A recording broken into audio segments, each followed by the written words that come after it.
Digestion के अलग अलग स्टेजेस कौन से हैं? हम इसे दो तरीकों से समझ सकते हैं।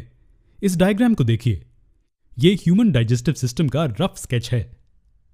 डाइजेशन का पहला स्टेप मुंह में होता है। खाना अंदर लिया जाता है, चबाया जाता है, तोड़ा जाता है और गले से नीचे भेज दिया जाता है। खाना ईसोफेगस से पेरिस्टाल्टिक मूवमेंट द्वारा नीचे पुश किया जाता है। खाना फिर स्टमक में पहुंचता है, जहां वो थोड़ा सा डाइजेस्ट होता है और डिओडिनम में भेज दिया जाता है। ज्यादातर डाइजेशन डिओडिनम में होता है, जहां प्रोटीन्स, फैट्स और स्टार्च ब्रेक डाउन होते हैं और आगे जेजुनम और इलियम में भेज दिए जाते हैं। यहां बहुत थोड़ा डाइजेशन लेकिन बहुत सारा एब्जॉर्प्शन होता है। सभी सिंपल सब्सटेंसेस जैसे कि amino acids, fatty acids, glucose और विटामिन और मिनरल्स भी ब्लड स्ट्रीम में एब्जॉर्ब किए जाते हैं। और सभी इनडाइजेस्टेड वेस्ट पानी के साथ लार्ज इंटेस्टाइन में भेज दिया जाता है।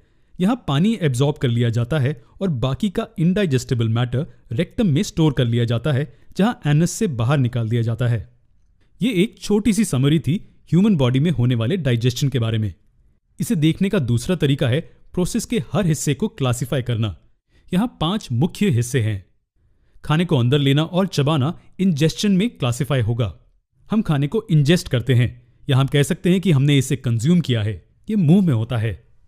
फिर विभिन्न जूसेस में मौजूद एंजाइम्स खाने को छोटे और सिंपलर सब्सटेंसेस में ब्रेक डाउन करते हैं। इस प्रोसेस को डाइजेशन कहते हैं और ये स्टमक और स्मॉल इंटेस्टाइन में होता है। और केवल यही कारण है कि खाना ब्रेक डाउन किया जाता है ताकि इसे हमारे शरीर के सेल्स द्वारा एब्जॉर्ब किया जा सके। ये स्मॉल इंटेस्टाइन की दीवारों पर मौजूद विलाय के माध्यम से ब्लड स्ट्रीम में एब्जॉर्ब किया जाता है। इसे एब्जॉर्प्शन कहा जाता है। इंजेस्शन खाने का इनटेक है, डाइजेशन इसे सिंपल सब्सटेंसेस में ब्रेक डाउन करना और एब्जॉर्प्शन सेल्स द्वारा न्यूट्रिएंट्स को एब्जॉर्ब करना है। ये सिंपल फूड मॉलिक्यूल्स या तो स्टोर किए जाते हैं या विभिन्न फंक्शंस के लिए यूज किए जाते हैं।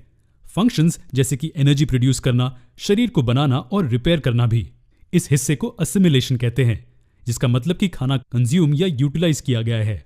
पानी लार्ज इंटेस्टाइन द्वारा एब्जॉर्ब किया जाता है और बाकी का अनडाइजेस्टेड खाना शरीर से निकाल दिया जाता है।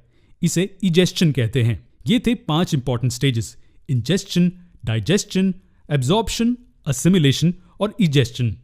मनुष्यों में डाइजेशन इस प्रकार से होता है, लेकिन ये दूसरे जानवरों में अलग हो सकता है। क्या आप जानते हैं कि गाय के स्टमक में 4 कंपार्टमेंट्स होते हैं?